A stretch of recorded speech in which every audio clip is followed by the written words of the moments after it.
Hey, with everything going on right now with this virus, and we're all shut in, don't know what to do, I know what to do. I got a review for you. Reviewing Feyachi's RDS-25 Micro Red Dot 4 MOA. Let's do this.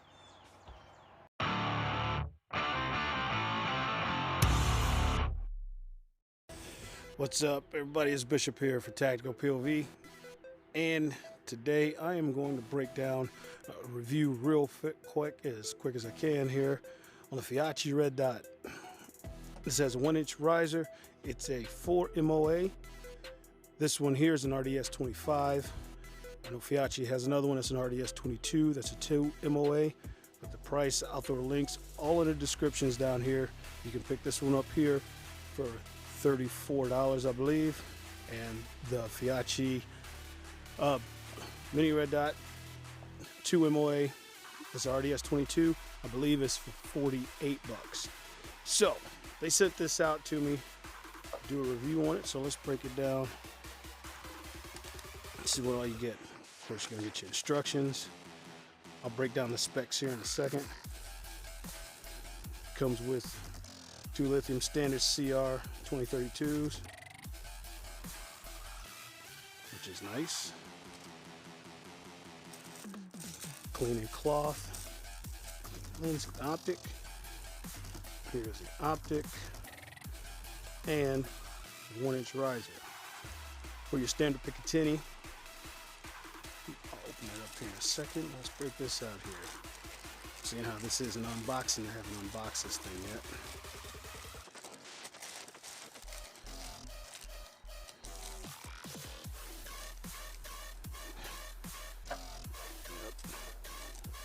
Try to pack there. And here it is. This is the construction here. It also comes with 2 lens caps, which is nice there as well. Check the lens. It has 12 positions on the dot as far as illumination. For intensity, the red dot clicks all the way around for 12 positions for it, and they do click and lock. CO2, your 2032s go in there. So let's put the cap back on here. My fat fingers can slide it back on here. Screw it back on here, I should say. Come on. And it is O-ring too, so it is waterproof for weather. No moisture. This thing is always an issue.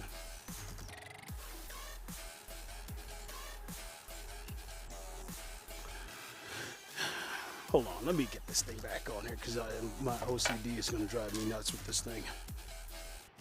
All right, now that I got myself to calm down here and put this thing back on, it really wasn't as bad as what it was. I'm just kind of in a hurry though, but you do have your normal adjustments for it, as well as your windage.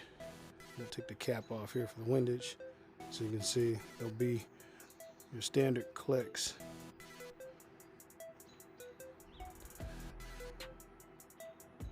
As you can tell, same for the elevation. Now these clicks, each click, if I remember right on this when I was looking up the specs on there, each click counts for, I believe, 1 inch. I could be wrong, but I think what I looked up and what I saw, it was 1 inch. Now I'd rather it be ½ inch, actually less than ½ inch. I'd rather it be a 1/4, or a 1/4 inch per click. That way you can fine tune it. But as I said, this is a budget red dot for the price, for what it is, and from what I can tell as far as the specs. Now the intensity on this, it starts at 0, and 1 is extremely light. It's going to be hard to see this, and I'm trying to get it in here to where I could actually see the dot, and you probably won't be able to see it. I'm gonna have to see if I get a better camera position on this thing once I mount it. But I didn't notice honestly, I didn't notice the dot intensity to where I could just barely see. You could barely see it at 1 and 2 and 3. But 4, it starts to come in a little bit more. 5, but honestly, where I would honestly run this myself, I would run it all the way to 11 to make sure that red dot stands out. So if you can see it right there a little bit in the camera, you can see that's all the way at 11. I turn this down to 10. Gonna kind of lose it.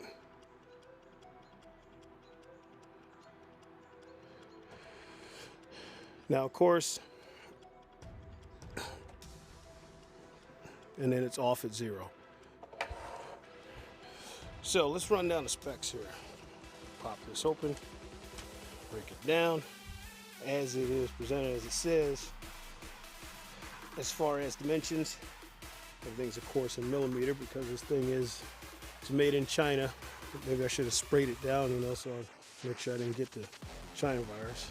Just kidding. But anyway, this thing is dimensions for length is 68 millimeters, width is 43 millimeters, and height 46 millimeters. And that's sight width mount. So height of optic axis is 18 millimeter over top surface official, a fish and tin or weaver tail. Mass is 118 grams. All these adjustments in here range, it says plus 1 meter at 100 yards, you know. So plus 1 yard, 100 yards, and windage. Elevation 1 click is 10 millimeters at 80 meters. So yeah, as I said, it says an elevation 1 click equals 10 millimeters at 80 meters, equals 13 meters at 100 meters, ½ inch at 100 yards. So as I said, I think it was 1 inch or ½ inch per click adjustment at 100 yards. So outside of that, this is not a bad one for a budget. Like I said, you're only going to spend 34 bucks. But let's take a look at the riser. You can see the quality of the riser here. Which it does come with a hex wrench. This is not a bad looking riser here. It's not as solid as you saw on my AR with the Vortex Spark 2 and my red dot on that one. But I am going to put this on here on mine, mount everything up and take a good look at it and see. Looks like a pretty good setup. See if I can get that on mine here. Take a look at it. Now that I got it on, it's not a bad looking riser. Actually looks pretty good. Pretty clean. Not a bad setup. I can get the best of them, working the best on trying to get you a good shot.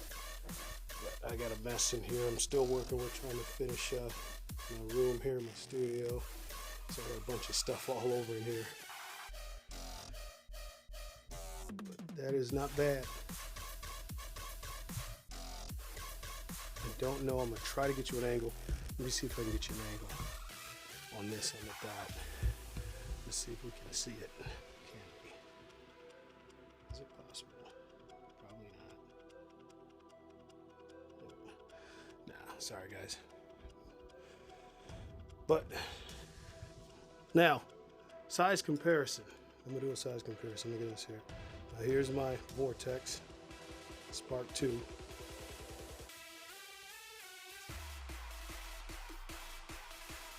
A lot more going on, very minimal. Price wise, this is a good one as far as budget. Very good budget price. This, I spent a little money for. I think I spent 180 something when this came out, if I remember right. Better sight. But for a budget for 34, let's say 34 bucks, I think that's what this is. That's not bad for a budget red dot. You know, if you want to start out low, get into it. If you're just now getting into red dots, you can go this route here. They claim it'll stay 0 under durability for shock tests. I'm gonna be honest with you, I'm not dropping or banging my AR on the ground because this is my baby here. So I'm not gonna beat the piss out of my AR just to do a shock test on a $34 red dot. That's not gonna happen. So but it does look pretty clean. That's a pretty good look. All right, guys, that's the video. Me on it, I didn't mind it. It's okay. It's not bad. I got a couple issues with it as far as the intensity. Basically, when I got it about the 3, and I've got good eyes, but I saw it at 1 and 2, but it was so faint. I mean, it's extremely faint, to where maybe in low light situations or something it would be better. Possibly it would work, but normally when you run it, I normally run mine kind of like maybe about medium, above medium, definitely in the daylight hours, so it can pick it up, because you don't want the sunlight washing out that red dot. So it's not bad.